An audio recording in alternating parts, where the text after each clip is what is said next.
Bueno, número uno, yo creo que la parte más importante es lograr que la mejor gente de Guatemala no se siga yendo a Estados Unidos. Crear las condiciones adecuadas en Guatemala para que ya no se sigan yendo. Conmigo, yo tengo una amiga que me decía, mira, Milcar, yo daría cualquier cosa. Me dice, mi papá se fue a Estados Unidos, tiene 16 años, hemos comprado terrenos, hemos hecho la casita. Pero mire, me dice, yo cuando miro a alguien caminando en la calle, a una señorita o señora de la mano con su papá, yo cambiaría mis terrenos y mi casa por volver a caminar de la mano con mi papá. Entonces, lo que tenemos que hacer es, número uno, esforzarnos y crear las condiciones educativas y productivas en Guatemala para que la gente nuestra no se siga yendo. Número dos, ya hablamos, el primer tema es lograr que la gente tenga su documentación, que el Ujú. Estado de Guatemala los atienda como debe ser. Y número tres, se debe establecer una política pública para preparar, capacitar, tecnificar y en algún momento poder llegar hasta generar economías de escala con migrantes para que vengan a invertir a Guatemala Ujú. para que puedan crear algún tipo de negocio, porque hay muchos migrantes que sueñan con regresar a Guatemala. El 90%, creo yo. La gran pregunta que se hacen cuando ellos piensan es, ¿y qué voy a ir a hacer a Guatemala? Esa es la gran pregunta. Entonces, hay que establecer políticas públicas que a ellos les permita crear canales de inversión, porque lo que ellos mandan es para consumo y es muy poco lo que las familias aquí en Guatemala utilizan para poder invertir y poder generar producción.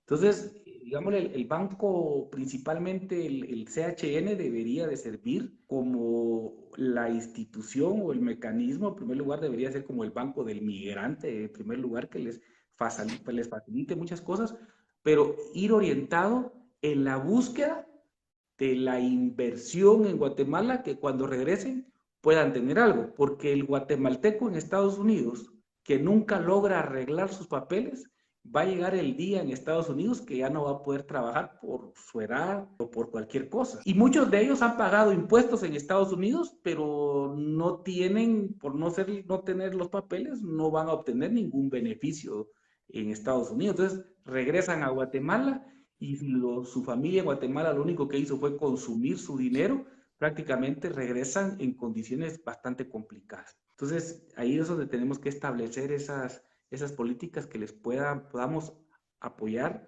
guiar, cómo ellos pueden invertir para en el futuro, pues mediano o largo, ellos poder tener la esperanza de poder regresar a Guatemala, pero poder tener algo. Y si ellos invierten y producen aquí en Guatemala, también eso hace que la economía crezca en Guatemala. O sea, creo que ese es gana el Estado y gana el propio migrante que puede anhelar y puede volverlo real, poder regresar a nuestra Guatemala. Ok, entonces aquí como que encaja la siguiente pregunta. ¿Cuál es su opinión sobre el ejército en Guatemala? ¿Cree usted que el ejército de Guatemala debe prestar seguridad ciudadana? Porque uno de los puntos es que usted llega, pone su tienda, va a Estados Unidos con su carrito, tuvo 20 años en Estados Unidos y lo primero que va a llegar es un extorsionista. Sí, O sea, bueno, ¿cómo? en este caso, tal vez lo primero que te quiero contestar es el tema de la inseguridad. ¿Dónde se genera o dónde inicia la inseguridad? La inseguridad inicia en que el marero no tiene ningún temor de irse a la cárcel. En la cárcel ellos tienen alcohol, tienen drogas, tienen mujeres, tienen comida, y no vayas a creer que es la comida que dan en el sistema penitenciario, porque la comida del sistema penitenciario es frijol con yodo, y ellos no comen frijol con yodo. Ellos tienen sus cocineros, mandan a pedir comida a domicilio, o sea, bien comiditos, producto de las extorsiones. Entonces, las cárceles aquí en Guatemala es un tremendo desorden. Eso hay que ordenarlo. Pero como no se ha invertido en infraestructura, tenés cárceles totalmente controladas por las maras y por el crimen organizado. Entonces, en el tema del ejército, tenés brigadas, tenés cuarteles en todo el país. Y como Guatemala estuvo en guerra, esos lugares del ejército de todos lados hay bartolinas o Ujú. carceletas. Entonces se deben de agarrar a esos mareros, a los más peligrosos, que son los que nos están afectando desde adentro de las cárceles, y distribuirlos en los diferentes cuarteles y zamparlos en las bartolinas, que ahí los tengan del pelo, controladitos, y que dejen de estar afectando hacia afuera y quitarles el control de las cárceles. Eso es lo primero que se debe de hacer para que el marero de afuera vea que adentro sí van a ir a pagar una pena.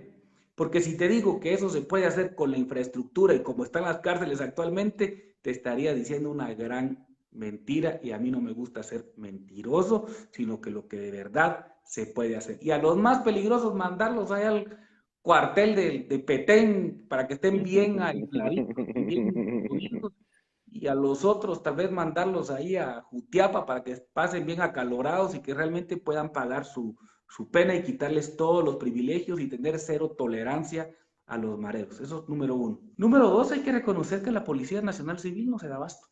Hay muy pocos policías.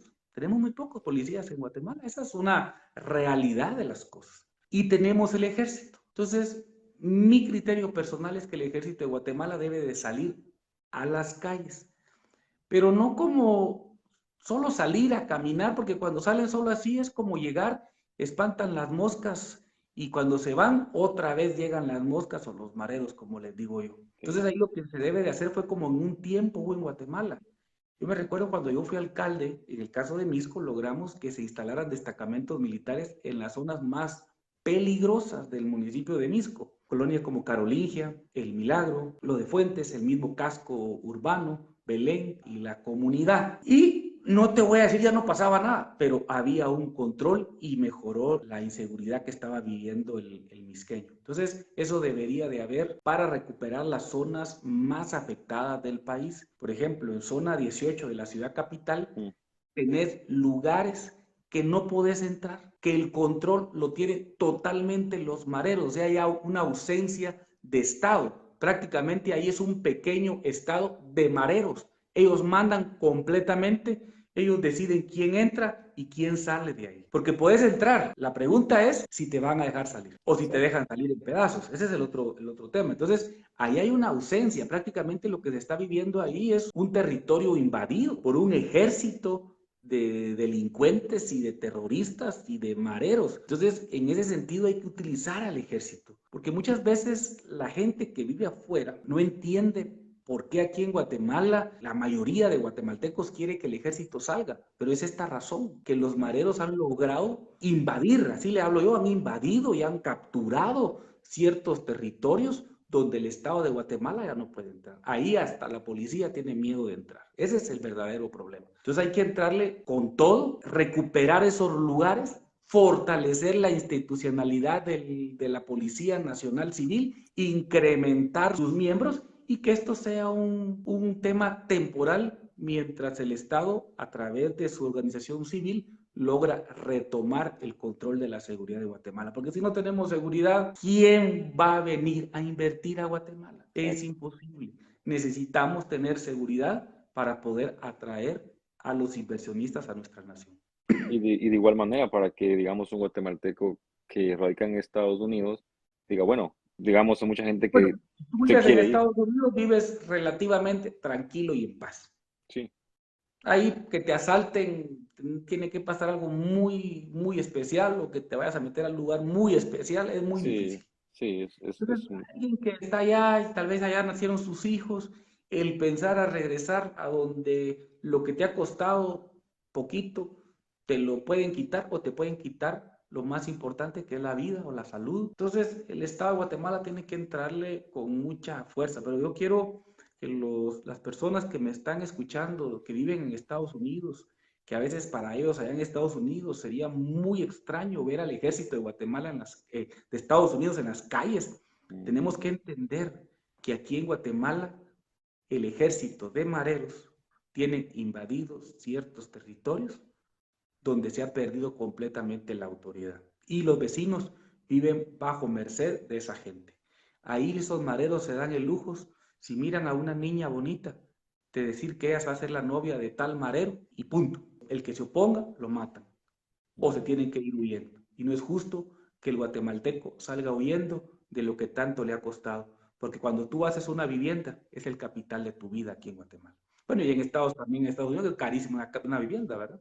sí, totalmente. Pero al final, sí, al final lo que hay mucha gente que no se va, tal vez ya no aguantan a trabajar, ya no se va porque dicen, ¿a qué me voy? O sea, allá. no hay nada, o sea, no hay trabajo. Otra, si pongo un negocio, me van a llegar a extorsionar. Entonces, la gente opta por, pues, seguir viviendo acá y seguir viendo cómo hacen porque, pues, no hay nada prometedor, o sea, no hay nada que te motive a volver. Entonces, sí sería bueno crear una campaña donde hay personas que tal vez están esperando una oportunidad, que haya un cambio para poder irse y tal vez tienen dinero que van a poder ir a invertir y poner un negocio. Yo creo que lo que estaba diciendo que, pues, puede ser un empuje para el país también, ¿no? Sí, una nación para ser productiva necesita invertir en las competencias de su pueblo, educación. Necesita una buena infraestructura, necesita seguridad y necesita un marco jurídico claro para poder invertir donde no te cambien las reglas del juego a cada rato, ¿verdad?